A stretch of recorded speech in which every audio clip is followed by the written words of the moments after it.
Go. Hello, everyone, and welcome to another episode of The Addict's Advocate. I'm your host, Dusty Dean, and it's my pleasure to welcome back Counselor Mike. How are you doing, sir? I'm doing very well, Dusty. Thanks for having me back. Hey, it's always a pleasure. You have a wealth of knowledge in all things recovery and addiction related, and I'm grateful that you have the time this evening to spend with us. One of the things that you and I had talked about in the past was the 5 stages of change, and I think that they're profound. I think it's something that we need to really get a grasp of, because when you're living it, especially the early stages of change, it can be scary, it can be daunting, and you feel like there's something inherently wrong with you, whether it be willpower, whether it be just I've got a defunct brain. And so I want to kind of dispel some of these myths. I want to let people understand where they're at in the grand scheme of their recognition of addiction, if they have one, and how they go about getting help. So I'm going to go ahead and let you start this off. What's typically the first sign of change that somebody maybe is contemplating addiction? Well, in the old days, there was this word that was used quite a bit, and it became rather caustic. It was this word, the D word. It was used, denial. So we learned that that's not going to work when we say somebody's in denial, because then it sets up a confrontational relationship with that individual, even if they do want to change. So now we learned over a period of time, don't use the D word. We're going to use the word pre-contemplation. They don't know whether they have an issue or a problem yet. So what we should do is we meet that individual where they are, not where we think they should be. So another word for that is ambivalence. They're not sure. They don't know whether they have a problem. Meet them there. And then over a period of time, perhaps they can be moved to the next stage, right? So that next stage is contemplation. Now they're going to look at it. They're going to say, hey, you know what? Maybe I do have a problem. Then it's like, okay, can you help me discover that? And maybe I need some assistance. Maybe that other individual will be a mirror to that person, right? And they can help them along. And then once that happens, by the way, that movement from pre-contemplation to contemplation, it's not a crack. It's not like a fine line. It's like a chasm. It's like a canyon of difference, almost the Grand Canyon of the movement from pre-contemplation to contemplation. Next, if they say, okay, you know what, maybe I do have a problem, they're preparing a plan. So for you and I, that looks like a relapse prevention plan, a recovery plan, maybe going into treatment. Maybe it's doing something different. Maybe they're going to try to abstain on their own, whatever method they use. They have a plan. Now, they're trying to figure it out. They're analyzing it. They're trying to figure out, is it better to continue to use, or will I kind of pursue sobriety? They're trying to figure it out. By the way, at this point, people are still using. They're trying to figure it out. Now, I've got a plan. The other stage is put it into action, whatever that might be. It might be go to the treatment program, go to meetings, work my recovery plan, work my relapse prevention plan. It is the action step where the rubber meets the road when it comes to establishing sobriety. And then you and I both know that last stage, maintenance, is I've maintained this new behavior that I've been working on for 1 year. And now I've sustained the change for 1 year. And now what I can do is I can choose another compulsive disorder that I want to tackle. Maybe I'm a smoker. Maybe I have a caffeine addiction as well, because a lot of people drink coffee and teas. Or maybe I'm addicted to sugar. And I can now address those compulsive disorders. It's interesting, because personally, having lived, and being in stage 5 now, right? I feel like I'm between stage 4 and stage 5, because I'm very active in my management of my recovery. But going back to the beginning and going to, denial, I know that there were many times when I spent, 4 o'clock in the morning praying over the porcelain god, puking my guts up, looking at the wife and saying, why do I do this to myself? What am I doing, right? And I would, have that, that reckoning, if you will, and, I'd abstain for a week or two. But it was never anything concrete, right? It was okay, well, I wasn't doing it daily, so I should be fine. Unfortunately, sometimes I just overindulge. And that overindulge leads to consequences, physically.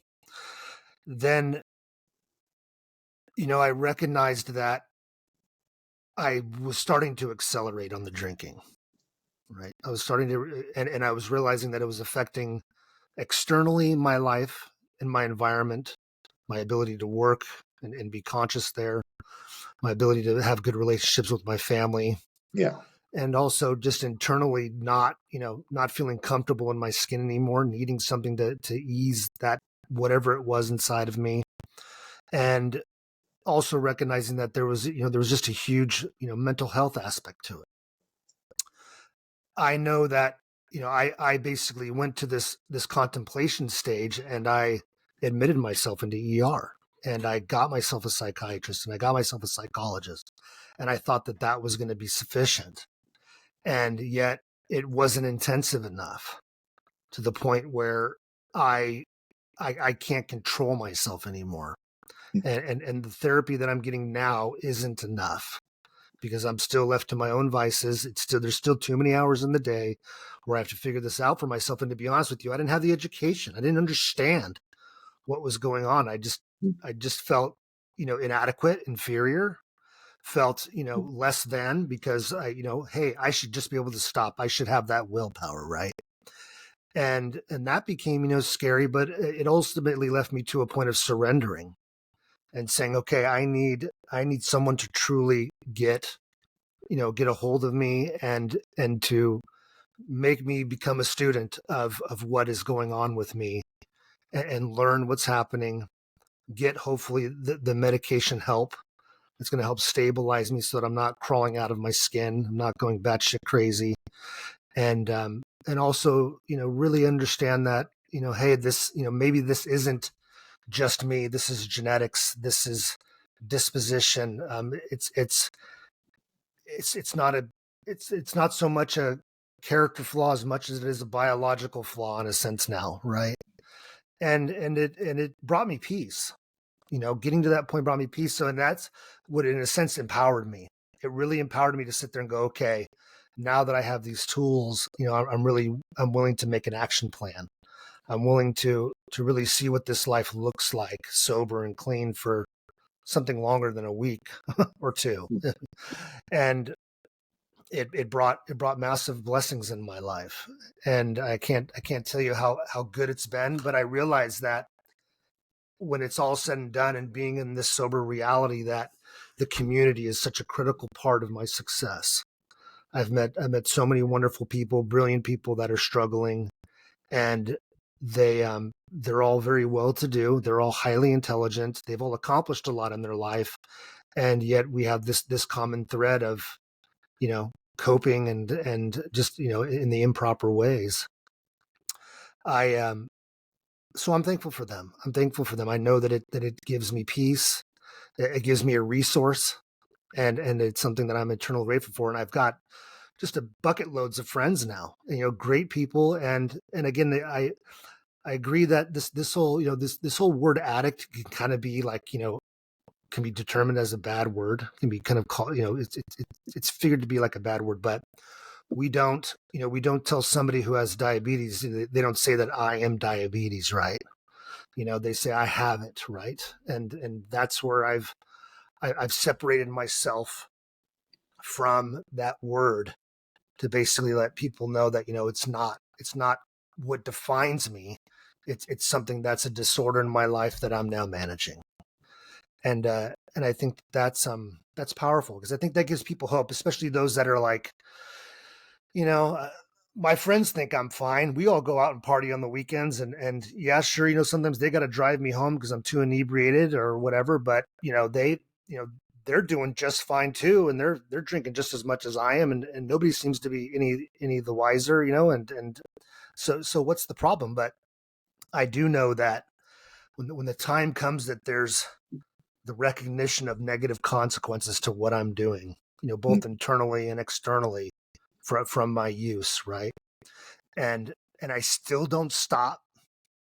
There's definitely something short circuited inside of me, and especially when it's almost uncanny how you're almost outside of yourself living this reality. It's like you've literally lost control, just a massive amount of control. And for somebody who accomplishes a lot in their life, for somebody who is, again, the high functioning alcoholic, or the high functioning drug addict, it's almost an oxymoron. How can that be, right? How can I be classified as this if I've been successful and I've started up businesses and I've sold them for $100 million, or I'm a CEO for a major organization, or I've received hundreds of awards and patents in my life. And, how could it be that I have this problem, right? If anything, it's a good thing that I have this in my life, because look at what I've done. Who knows? I'm actually scared to think of what I'd be like if I don't maintain this type of lifestyle, right? My life's going to be a dud and everything else. And that's obviously for another conversation, about, myths with sobriety. But I think understanding these stages of change is very important, because again, you have a roadmap, and unfortunately the whole, phase one is usually, like you say, it's a chasm, right? It's something that it can last a long time, right? I mean, that's usually what happens with addiction. I mean, I don't know anybody who sits there and goes, I started drinking when I was 23, and by 23 and a half, I realized I had an addiction problem, but I needed to quit. I never hear those stories. It's usually a decade, 2 decades, and so, but yeah, I think this was great dialogue, counselor. I appreciate your time this evening. Well, you're very welcome. It's good to be on. Anything else you'd like to add? Yes, you touched on one thing right at the end that I wanted to address. It is another myth that you can tell an addict just by looking at them. That's not true. You touched on it. Some addicts and alcoholics are completely high functioning.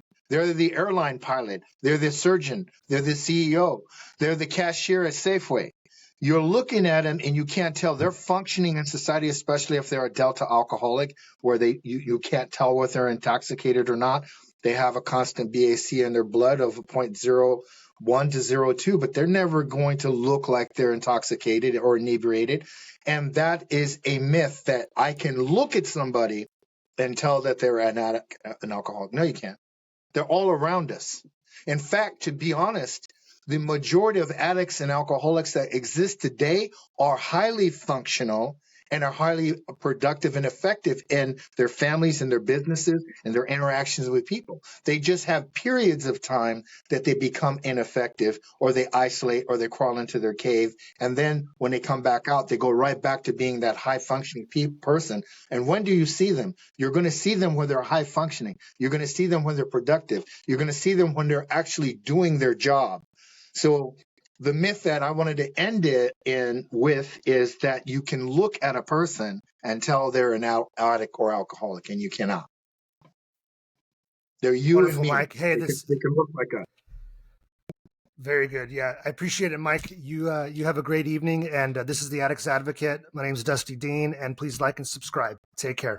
All right. Thanks, Dusty.